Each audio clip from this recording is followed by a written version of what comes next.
their lives on a day-to-day basis. Two last points. One about optimism. I'm in,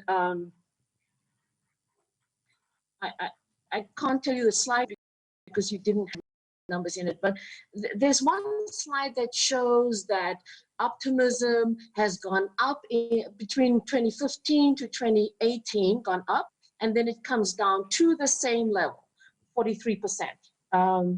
And so I think that, yes, people are concerned about things, but people are, there's some level of positivity that I actually appreciate, even in a pre-COVID, context. I mean, March was a time when the country was waiting for the first infection, right? So the first infection came at the end of March. So all of the other countries in the world, in Africa, the infections were coming. So I still want to just grasp onto the optimism that I see coming through. And my last point, maybe less optimistic, is about food insecurity. And I've seen some of the FAO numbers coming out, and I think 5.1 million Sierra Leoneans feel that they are food insecure. And I think that is really worrying, and that is a big issue and concern going forward. So I'm going to stop there, but thank you very much, Afrobarometer, for this work that you do, and it's an important input into the information that we all contribute as from our various institutions. So thank you very much. Thank you so much for those comments and feedback, Dr. Martin, much appreciated. Can we now bring in Mr. McLeod? Are you here and able to talk? Oh. Wonderful. Please, sir, the platform is yours. Okay. Thank you very much. Let me start by complimenting the IGR for producing this work. I think that if I were the president of this country, I would hail you, because this is really the perhaps most objective way of judging policies that we are applying and the impact of those policies. I say this because it would give me the opportunity to make adjustments, to call key areas forward and say what development, economic growth is about people. And it is about how people feel. It is about the perception that people have about their condition. And that is what we are working towards. We may have very good aggregate data. We may have very good macro figures. But when people say the ground dry, we have to understand that there is something beyond those data that the data is unable to tell us. So let me look at a couple of issues that are striking for me in this report. The first is that we are experiencing growing inequality. When you look at almost all the graphs, you end up around 19–20% who are comfortable, the rest are not. And this is consistent with surveys that are being done right now for COVID. And inequality in any society is a potential trigger for many other things. The second is food insecurity. A hungry man is an angry man.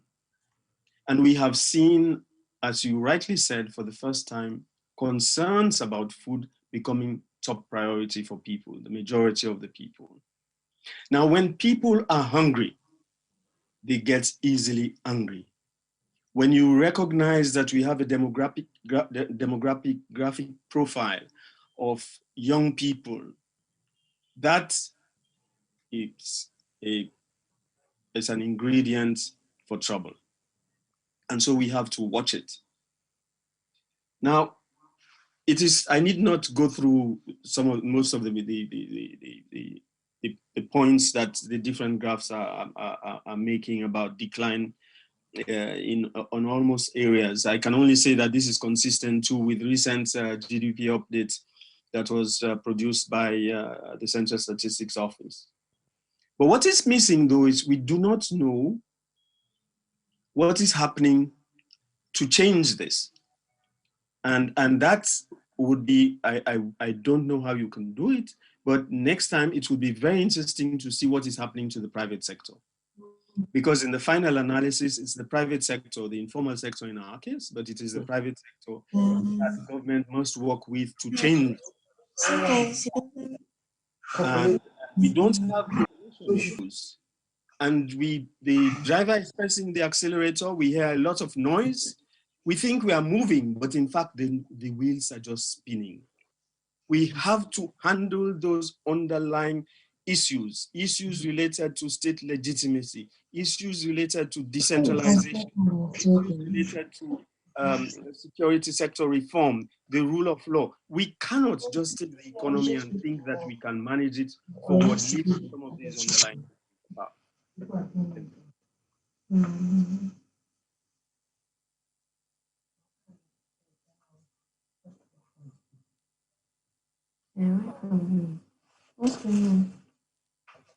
That's it. One second, can we please all mute our microphones if we're not speaking? Thank you. Please, if we can mute our microphones. Thank you. Mr. McLeod, please continue. Thank you.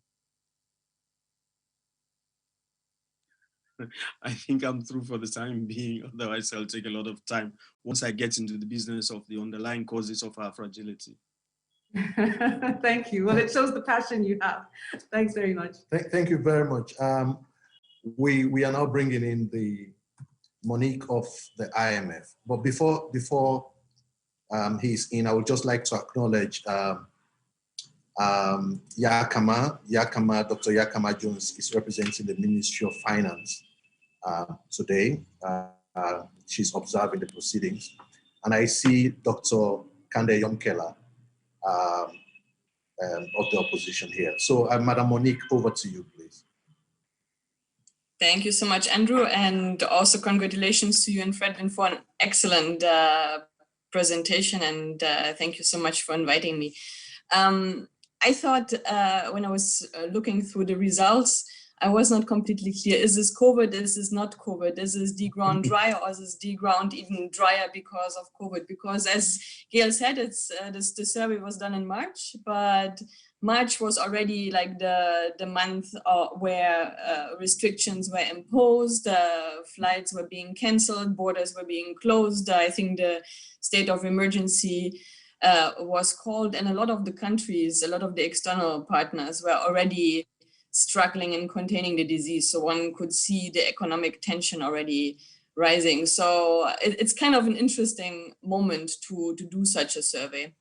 Well, let me just focus my quick intervention a little bit on the COVID, because I think that's the elephant in the room. If you see these results for March, already the question is, we expected to shrink by 5%, right? So this is really not something that in the history of the IMF we have really experienced. And then you zoom into sub-Saharan Africa, and you see a very similar picture. So for the region as a whole, our June economic update projects now 3.2% drop in GDP, which means that the average person loses 5.4% of their income. Again, something that is unprecedented, and we have not seen in the 50 years of data that exist for sub-Saharan Africa on GDP at the aggregate level.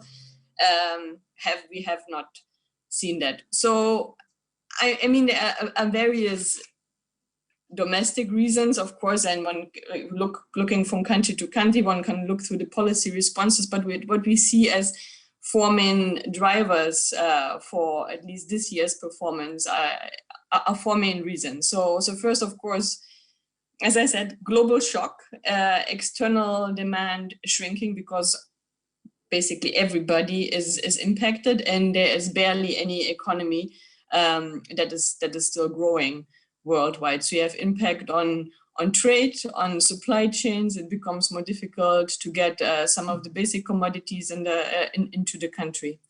Secondly, the domestic containment measures. And of course, Sierra Leone had gone through a complete lockdown, but still there have been restrictions, and this is in line with also what we are seeing in the region. When we then look at the distribution of like who is impacted mostly, it is the case that not everybody can work from home, right? Like we are switching now for this presentation to Zoom, but this is not the luxury that most people have, in particular, not in the informal sector. And then, and this goes to also the response by governments, is that we see that the external financing environment is very much tight. Again, everybody is fighting the crisis at home, so let's say there is less of flexibility to address financing needs by governments in need, right? So when you compare, for example, with the Ebola health crisis that was very much concentrated into 3 countries, also international support was different. And in a time where you see that revenues are shrinking because you have this severe impact, and at the same time there's a lot of spending needs, be it on food or health or other social expenditures, of course, this puts immense pressure on the fiscal and then also on debt. And the fourth one, maybe less of an issue for Sierra Leone, is the commodity price drop, of course. So when I then look at the presentation, and Gail has alluded to some of that already, one key thing will be to make sure that this crisis is not a crisis that is increasing inequities in the country more. You see already food insecurity rising from the survey, also poorer segments of the population showing more negative responses in the survey. And then if we looked into gender more in detail, I know there were a lot of questions in the survey, but maybe going beyond, or like commissioning an extra survey on gender, what we would very likely see is that women are more impacted because they are in Sierra Leone and elsewhere overrepresented in the informal sector, carry most of the unpaid care work. And then from past health crises, we have also seen that although both boys and girls are impacted if when schools close, girls are more at risk, especially with respect to domestic and gender and sexual violence, with teenage pregnancies also going up after the Ebola health crisis. So these are risks that on the socioeconomic side that need to be tackled as well. So I've given, of course, like a pretty gloomy picture about the world, about the region, also about Sierra Leone's growth outlook, where we expect GDP also to shrink by more than 3% in 2020, but that doesn't mean that things cannot be changed. I would be very interested to see how such a survey would look 6 months ahead, when taking already into account some of the response to the crisis by the government, and then as other discussants were saying, also getting the private sector perspective in, and maybe a little bit more on questions that are capturing rising inequities, or hopefully mitigated inequities. Okay, thanks so much again for the insightful presentation. I will stop here. Happy also to take any questions. Wonderful. Over. Thank you so much for that. And one of the last things you mentioned was about the private sector. And so I'm delighted to invite Madam Madonna Thompson, who will speak about the survey broadly speaking, but will also talk about the private sector, her perspectives in the context of the survey. Madonna, are you there? Please, the floor is yours. Thank you. Yeah, yes, I am. And thank you very much for inviting me. Looking at the report, it's amazing that in 2019 the predictions for economic growth was quite positive. There was a prediction of a slight increase. However, that has not translated to the household, as this survey has actually showed us, because this is pre-COVID. So I can just imagine if you were to do this survey now during COVID and post-COVID, the outlook would be even bleaker than it actually is. So it goes to show that those predictions that we had in 2019 did not actually translate to the living conditions of people and their perception of how they're living. One of the things that struck a chord with me was the high percentage of people that went without the basic, being cash, healthcare, food, fuel, and so on. But at the same time, in contrast, people were optimistic as well, whereby I think about 42%, they were quite optimistic in things improving. They were quite optimistic in things improving for the next, for the next 12 months. And going back to the time of the data as well, we're looking at 2018. I think at the start of the new government, people might have been optimistic. And then we see how the figures change over the 2 years from 2018 on to 2020. Now, in terms of the private sector, the economy that we've been working with is quite heavily donor-supported economy, which that can only be sustained for a period of time, because that is certain resources push into specific areas at a specific period of time. So that is not sustainable. What we need is a growth of the private sector. Now, we hear many times it's been said the private sector is the engine of growth. Yes, it is the engine of growth. The engine is on, but we're not moving.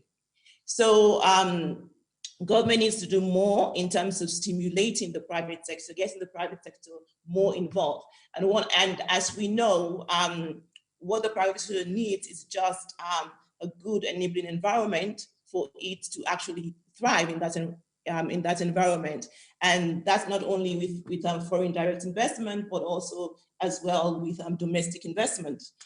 And with that, looking at that survey, we also see the figures on gender, on education, as well as employment.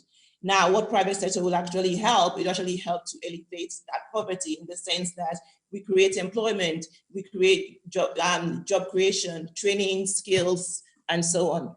And that will help lift some people out of poverty.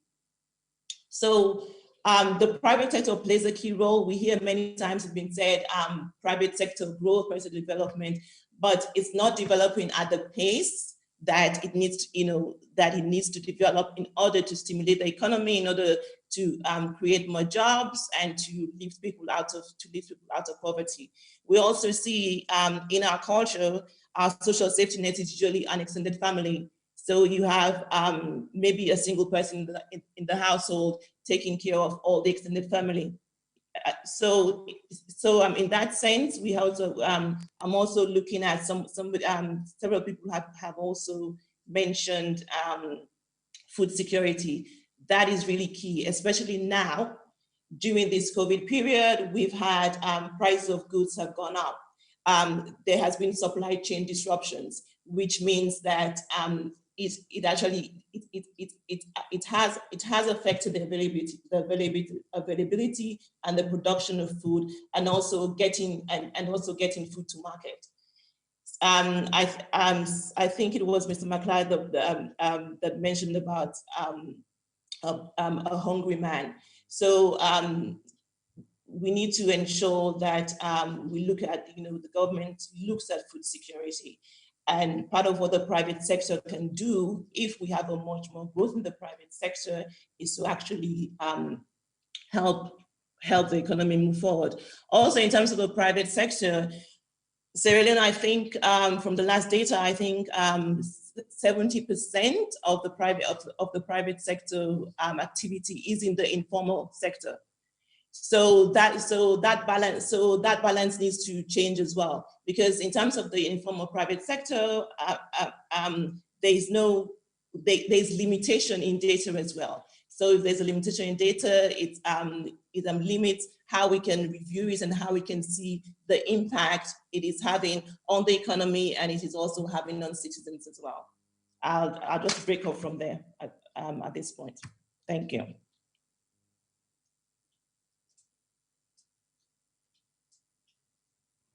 We are just about 23 minutes to go, and I see there is quite a lot of lips that are itching. I think it's advisable. The round we would have loved to take was to, tease out some more thoughts from our panelists, but it appears as if I'm seeing some lips itching. So can we have comments, questions, observations from members that are listening?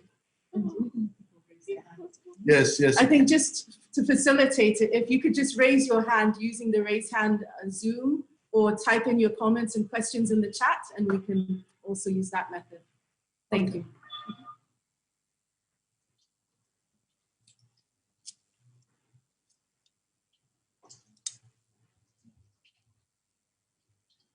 Is there anyone with a burning question? This is Kande Yumkela. I just have one reality check to add to your concerns. I was also struck when I saw food security top on the list of people's worries. Well, let me give you a real case in point. I have spent 4 weeks lobbying for fertilizer for Cambia district. Cambia is the rice bowl. My constituency, one of the big ones, producing rice, we needed 2,000 bags of fertilizer for that constituency. For Cambia as a whole, we estimate probably 10 to 15,000 bags. As of yesterday, the minister is helping. I took a delegation of MPs to see him yesterday. We're going to receive, if we are lucky, 1,700 for the whole district. So let's see what happens with food security situation next year. Production, indeed, supply chains were slightly disrupted, but the fertilizer is needed critically in our part of the world within the next 3 weeks in good quantity to ensure that we probably produce as much as we did last year, not to talk about additional. There's a serious problem with fertilizer availability, distribution, and on-time delivery. If you deliver the fertilizer in 4 weeks' time, it's not useful for rice production. It's already past time. So just to say that indeed the food insecurity issues might exacerbate when you superimpose on that the COVID situation, because we also know there were some disruptions in farm operations because of some of the restrictions we had on lockdown. But hey, thanks for your study. I hope it is repeated in 6 months at the end of the year, because then perhaps we have a little bit of sense where the global economy is going and whether in fact there will be an uplift in our circumstances here. But good job. Hey, we look to see more. Last comment is that others have talked about it. Inequality, vulnerability in a country that is already heavily bipolar with political tensions. Let us hope that what the others said does not happen. An angry man, a hungry man is an angry man. Let's make sure we feed them so at least they remain cool and the rest of us fight for stability so the private sector can do what they do best. Good job. Thank you, Honorable, for those comments and feedback. Can we call on Mohamed Boy Jallow, who would like to say something? Yeah, thank you very much. I'm talking from Norway and I'm a Sierra Leonean. We have outlined all the problems as they are. I would want to begin to talk about some of the possible solutions, because as far as I see everything, these are issues that we've had before, and they are issues that will continue to be challenges of our nation if we don't take the right step. The private sector, as has been said, is a very important factor in the development of every nation. But the private sector can only function when there is a demographic or a human resource base that has the skills. And in everything that you've done, I have not seen much mention about skills development. That is very important. Without skills, people cannot get jobs. Direct foreign investment will find it difficult to move from developed areas to less developed areas. Because if they do, they have to take skills from these parts and pay them wages that are paid there plus allowances. Whereas if we have the equivalent skills in Sierra Leone and looking at the geolocation of Sierra Leone in the Atlantic region, we can easily make Sierra Leone into an export processing zone wherein you'd have less than 4% unemployed. That's as much as I can say for now. Thank you very much. Thank you very much, Mr. Jalloh Tambore. Do we have any other person? And it could be comments, feedback, questions for our discussants. And if we could try to keep it within about a minute so that we give as many people who have something to say the opportunity to talk. Thank you. Yes, Abu Kumba. Well, thanks. First of all, I want to say thanks for this forum here. It's very educative, very informative. But one thing, to also buttress the past speakers, we need to focus on also is the even distribution of any services, any produce, any product into the diaspora, from the diaspora coming down to the local community. Because we want to find out that when certain things are brought into the city or to the country, only specific people will be prone to get these services. And if there's not even distribution, only those who are member of the government or those who are member of a specific group will be able to benefit from this. One of the biggest issue in the country is the distribution of any services. So that's something we need to look into and hopefully consider when trying to distribute anything that's going to make sure the country is going to go forward. Thank you. Thank you very much. I think it's the range of comments so far been very interesting. I mean, one thing that Honorable had said was about repeating this in 6 months, and then others have pointed out to concerns about wanting to dig deeper into the private sector and additional questions that could have been asked. And I just wanted to point out that with AB, that AB is held 2 to 3 years, so there are specific rounds. It would not be possible to just do it another 6 months, but there's nothing to stop anybody else who want to dig into these issues further. What this has done is provides an opportunity to access some of the questions that we see are burning for Sierra Leoneans, some of the issues of concern that now we can work to take deeper and have additional conversations or research around. Is there anybody else that would like to say something?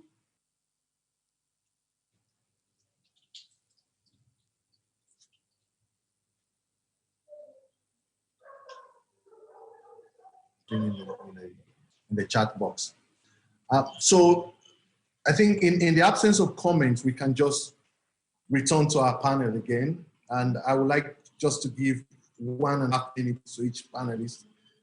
Given what you've heard from the colleagues, we said we want this to be a little optimistic. And then when we saw these figures, even in the writing team, we were very disturbed. We were disturbed by it. And we want things to look a little optimistic. So we appreciate the accolade that has been given to Afrobarometer and the Institute for Governance Reform. But on our part, we do not feel any sense of triumph. We feel no exaltation at all until some of these numbers are being overturned into positive. So that's why in this round of comments, we'll definitely want to see how do we change this. Mr. McLeod asked a very pointed question, and which was somehow alluded to by Monique. So where is the private sector in this? And of course, Madonna as well. So how are we going with it? What next? in no particular order, we can just invite us to have their closing thoughts. Bearing in mind that we selected panelists that we know are premier economists and are very well placed, and I think the comments that they've given so far show this, that they're very well placed to comment on these issues. So feel no pressure, but on that note, please, we look forward to your final thoughts. Thank you. Yes, Madonna, yes. Just 2 main points. We also have in terms of economic survival, we have an economic and private, I would say private sector economy, informal economy, that is a day-to-day survival kind of economy. So with that as well, we have the social aspects of it. And for example, in order to feed the family, maybe the parent has to go out trading. And also the parent might look at this and say, okay, it's a matter of offsetting my child being at school against us getting some extra money in order to feed our house, to feed our household. So there you have it. And most of these happen as well with the female girls as well. So you have a trade-off with sending your daughter out so that you can have extra income just to feed your family, against sending your kid to school. So we have to look at that. So we have to look at that impact as well. Another thing going forward now, I mean, at PKF, we did a survival guide pre-COVID and post-COVID for that was distributed to some people on our newsletter list. Now, some of the things that we highlighted there was in order to stimulate the economy and mainly private sector, because the private sector is key to getting us out of this. The grants, the loans, and so on can only cushion this. But in the long term, the private sector needs to be stimulated to get out of it. And some of that stimulus has to come from the economic policies. And this could be related to simple things as to the taxes. It could be related to, because just to cushion the private sector for a period, for a period of time. Because in the end, when just the small and medium enterprises that are now functioning, when they're squeezed, for example, let's just use tax as an example. When they're squeezed, the first thing that goes is I need to cut cost. So we have tax burdens at the moment. We also have the external factors of the economic environment. As colleagues from IMF have said, we have a global recession. So that is going to really affect Sierra Leone, especially since we are more an import-based economy. So now back to my point, when the private sector is pushed, they need to cut costs. And one of the things that will go in terms of saving cost will have to be staff cost, because that is where the biggest cost for most organizations are. So when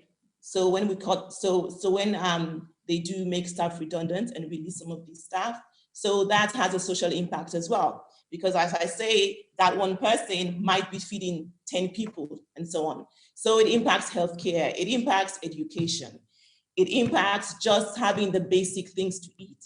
So I think going forward, there has to be more stimulus in terms of driving the private sector, especially the domestic private sector, because also we sometimes focus on foreign direct investment. Yes, that is good, but we also have to push the local economy because those profits and so on are reinvested into the economy, and that will improve the economy further.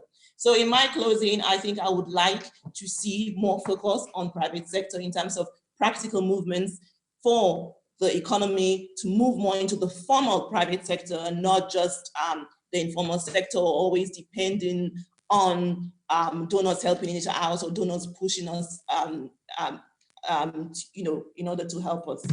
So for me, private sector, let's see it grow and let's see it develop our economy and prosper and elevate poverty as well.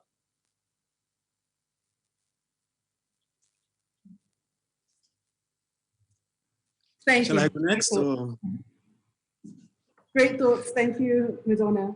Thank you, Madonna. Very great thoughts. Anyone next? Mr. McLeod, was that you?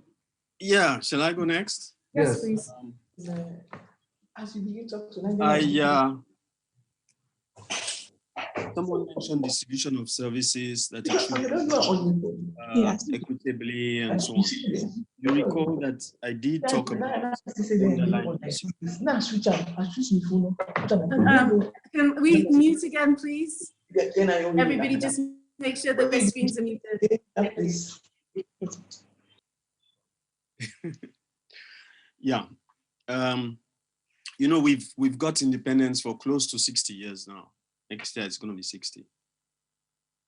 And we're facing the same problems.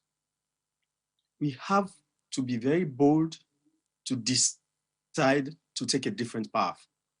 We need a very strong government that is ready to bite the bullet and say, for example, I am ready to undertake a comprehensive tax reform. We need a very strong government to say, we now have COVID. There's a crisis, but it's also an opportunity for us to make certain radical changes that will take us to a different path. We have hardly looked at our sub-region when we talk about trade, when we talk about exports. We're talking about what we used to do when we were in a colonial administration, which is to export to the north. And then we get into all kinds of issues relating to foreign exchange and all that. We are very shortly going to get into the Africa Free Trade area. This is an opportunity if we move fast. It's a major threat if we sit on our haunches, waiting for support, advice, etc. On a positive note, I don't know whether Yakama is gone, but I know that she's now actively seeking more information, understanding of what makes the private sector tick. You know, when you sort of use grandiose words, or when you, I don't want to say aggregate issues, you miss the finer points. There are lots of things that can be done to the private sector at almost zero cost. But we need to be able to alert the authorities to what these are. Sometimes you have contradictory rules that are badly interpreted. Sometimes you have good rules that are badly interpreted. Sometimes you have bad rules that are interpreted to the letter. Some of them completely unnecessary. These are the things that harness, that restrict, that constrain private sector growth.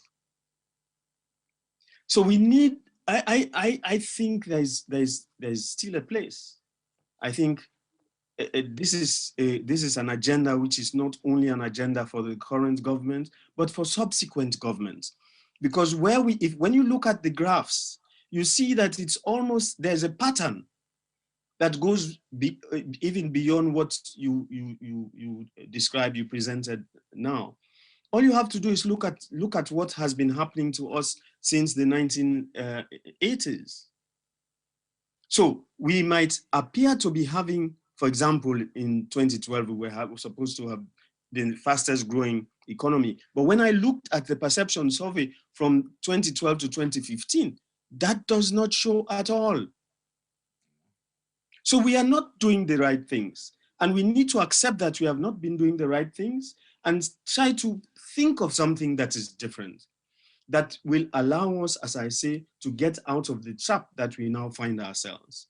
Political economy issues cannot be ignored. Rule of law issues cannot be ignored, because if you cannot protect your assets in court, if you cannot protect your land in court, if you cannot be sure that if somebody violates a contract, you will have a fair hearing and justice will be done, you will be reluctant to take the kind of risk that we need to take to be able to take the economy forward. So let me end on the positive note that today I heard, I don't know, I think the porte-parole in English, the spokesman for the COVID, expressing some optimism, cautious optimism. I hope that that works out well, and that we are beginning to see. We are not beginning to see the beginning, but we are beginning to see the end, and so that will give us time for us to really recalibrate, so that your next report will show graphs going up, not down.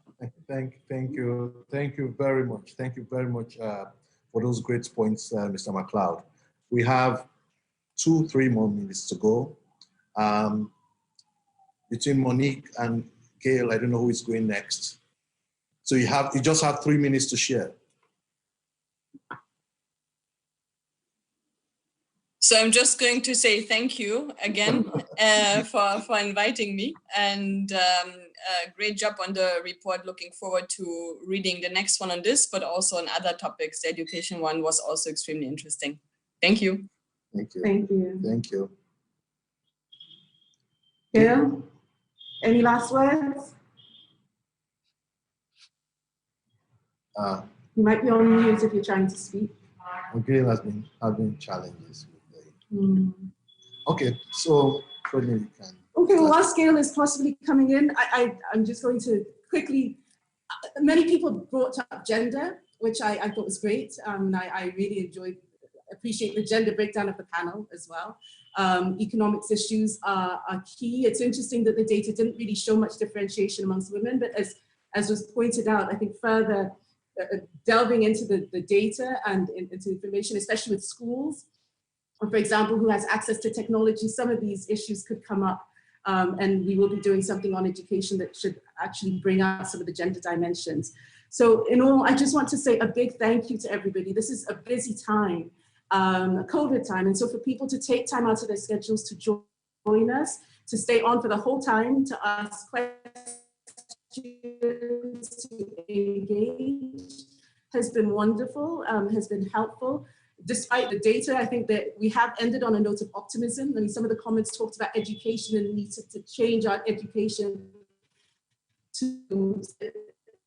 that helps in terms of getting jobs. And our appreciation to all our panelists. Thank you very much for doing an excellent job in bringing out the variations in the data. Thank you to our participants also for your contributions. And we look forward to seeing you for our next round of launches, and we will definitely be sure to keep you posted on what the next ones will be. Thank you. Andrew? Definitely. The next launch, Freddie, I think we should tell them. The next one will be on trust.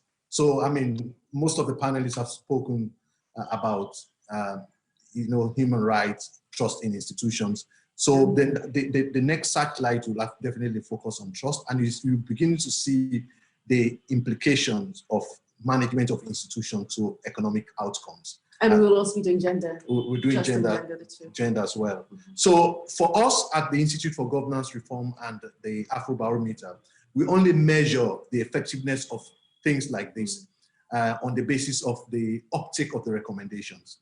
So wherever you are in the World Bank, in the IMF, in government, and here, Yakama is here, Dr. Kande Yomkela is in Parliament, please act on those recommendations. These are the true reflection of the voices of Sierra Leonean citizens. So we thank you very much for taking the time to be with us.